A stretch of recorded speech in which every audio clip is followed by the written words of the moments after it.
بسم اللہ الرحمن الرحیم. ناظرین، آپ دیکھ رہے ہیں سب نیوز یوٹیوب چینل اور میں ہوں کاشف رفیق. ناظرین، ہم نے جس طرح ماضی کے پروگرام میں کوشش کی کہ آپ کے سامنے وہ حقائق لے کے آئیں، وہ اور ڈاکومنٹڈ ثبوت کے ساتھ لے کے آئیں جو پہلے ایڈریس نہیں ہو سکے، اسی سلسلے میں ہم نے ایک اور کوشش کا آغاز کیا ہے اپنے اس پلیٹ فارم سے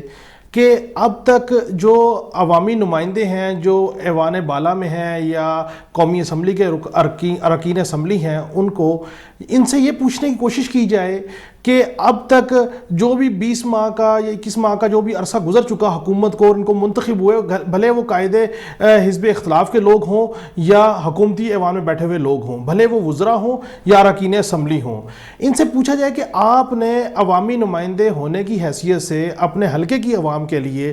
اس اثنا میں کیا کیا اقدامات کیے اور ان کے ریلیف کے لیے کیا کیا آوازیں اٹھائیں. اسی سلسلے میں ہم نے جو سب سے پہلے انتخاب کیا اسلام آباد وفاقی دارالحکومت میں حلقہ NA 53 سے، کہ وہاں کے لوگوں کو کے بارے میں کیا ریلیف کی بات کی گئی، اور وہاں کے جو رکن منتخب ہیں علی نواز اعوان صاحب، ان سے پوچھیں کہ انہوں نے اپنے حلقے کی عوام کے لیے کیا کیا. علی نواز اعوان صاحب جو ہیں وہ پہلی دفعہ اس حلقے سے منتخب ہوئے ہیں اور یہ معاون خصوصی برائے CD ہیں وزیر اعظم صاحب کے. ناظرین، حلقہ NA 53 جو ہے اسلام آباد کے بارے میں آپ کو چھوٹا سا ایک اوور ویو دے دوں کہ یہاں پہ پہلے 2 حلقے تھے، اور اس الیکشن میں 2018 کے الیکشن میں یہ 3 حلقے بنے، جن میں سے ایک حلقے میں اسد عمر صاحب منتخب ہوئے، دوسرے حلقے سے NA 53 سے یہ علی نواز اعوان صاحب منتخب ہوئے، اور اسی طرح تیسرے حلقے سے راجہ خرم نواز، اور یہ تینوں کی تینوں تحریک انصاف سے ان کا تعلق ہے. اور NA 53 کو سگنیفیکنس اس لیے ہے کہ یہاں سے پہلے وزیر اعظم عمران خان صاحب منتخب ہوئے، پھر انہوں نے یہ نشست چھوڑی اور علی نواز اعوان صاحب اس حلقے سے آئے. ناظرین، اس اوور ویو پہ جانے سے پہلے میں آپ کو ایک چھوٹی سی یہ بھی بتاتا چلوں کہ اس حلقے میں اب تک جو ہے وہ کون کون لوگ رہ چکے، کیونکہ یہ اس میں دیہی حلقہ بھی شامل ہے، اس میں شہری حلقہ بھی شامل ہے. جس وقت تک یہ NA 53 کا نیا حلقہ نہیں بنا تھا تو اس وقت جب 2 حلقے تھے تو پیپلز پارٹی کے اور نون لیگ کے کون کون لوگ شامل تھے. سب سے پہلے اس حلقے سے پیپلز پارٹی کے جو ہیں راجہ ظہور اس حلقے سے جو ہے منتخب ہوئے، ان کا تعلق پھلگرا گاؤں سے تھا. اس کے بعد پیپلز پارٹی کے نیر بخاری صاحب بھی اس حلقے سے منتخب ہو چکے ہیں اور وہ چیئرمین سینٹ بھی رہ چکے ہیں اس دیہی حلقے سے. نون لیگ کی بات کی جائے تو نون لیگ میں حاجی نواز کھوکھر صاحب جو ہے، جس دور میں 1992 کی بات ہے، حاجی نواز کھوکھر صاحب ڈپٹی اسپیکر قومی اسمبلی تھے، وہ بھی اسی سائیڈ سے منتخب ہوئے تھے. اور ظفر علی شاہ صاحب بھی نون لیگ سے ایک دفعہ منتخب ہو چکے ہیں، اور ڈاکٹر طارق فضل چودھری جو ہیں وہ اس حلقے سے 2 دفعہ منتخب ہو چکے ہیں. ناظرین، علی نواز اعوان جو کہ اس حلقے سے پہلی دفعہ منتخب ہوئے، ہم نے ان سے پوچھا کہ آپ یہ بتائیے کہ اس اثنا میں جب سے آپ کی حکومت آئی ہے، مرکز میں بھی آپ ہیں اور آپ اس حلقے کی عوام کے لیے اور عوامی نمائندے ہونے کے لیے آپ نے اپنے عوام کے لیے کیا بڑے بڑے اقدامات کیے اور اپنے منشور کے تناظر میں کیا کیا کام کیے، اس حوالے سے ہمیں آگاہ کیجیے. اس حوالے سے میں آپ کو بتاؤں کہ یہ ایک ایسا چارٹ ہے جو شاید ہم سے پہلے کوئی اس کو لے کے نہیں آیا. یہ وہ ڈاکومنٹس ہیں جو میں اپنی سکرین پہ اپنے ناظرین کو دکھا رہا ہوں کہ جس پہ اب تک جو علی نواز اعوان ہیں انہوں نے اب تک کے جو ترقیاتی کام ہیں اس کی ڈیٹیل ہے کہ انہوں نے کون کون سے ترقیاتی کام اب تک کر چکے ہیں اور اس کے اوپر کون سے کام جو ہیں وہ ایگزیکیوشن کے مراحل میں ہیں، کن کے ٹینڈر ہو چکے ہیں اور کن کی ایلوکیشن ہو چکی ہے. یہ وہ پروجیکٹس ہیں اور یہ ان کی ڈیٹیل ہے. ناظرین، علی نواز اعوان سے جب ہم نے پوچھا، ان سے ہماری گفتگو ہوئی تو ہم نے پوچھا کہ آپ بتائیے کہ آپ کے حلقے کا اور سب سے بڑا جو مسئلہ اسلام آباد کو درپیش تھا وہ یہ تھا کہ اسلام آباد کے جو مقامی مکین ہیں ان کو نوکریاں نہیں ملتی تھیں، اور اسلام آباد کے جو یہاں کے ادارے ہیں وہاں پر بھی نوکریاں اس جو وزارت کا وزیر تھا وہ بھلے جنوبی پنجاب سے ہو، بھلے سندھ سے ہو یا کسی اور جگہ سے ہو، تو وہ اپنے حلقے کے لوگوں کو یہاں پہ نوکری دیتا تھا، اور اسلام آباد کے جو مکین ہیں وہ ان نوکریوں سے محروم رہتے. تو آپ نے اس کے حوالے سے کیا کیا؟ انہوں نے بتایا کہ اس حوالے سے انہوں نے ایک بڑا انیشیٹو لیا اور جو اسلام آباد کے ڈومیسائل ہولڈر ہیں ان کی نان گزٹڈ 1 سے 16 تک کی نوکریوں کے لیے کابینہ سے اپروول لے لی اور 50% جو نوکری ہیں وہ اسلام آباد کے مکینوں کو ملیں گی. اس حوالے سے علی نواز اعوان نے ہمیں سب نیوز کو کیا ڈیٹیل سے آگاہ کیا، وہ سنیے. ہمارے منشور کا حصہ تھا کہ ہم اسلام آباد کے لوگوں کو لیے 100% جاب کوٹا لے کے دیں گے، کیونکہ اسلام آباد کے لوگوں کا یہ حق تھا.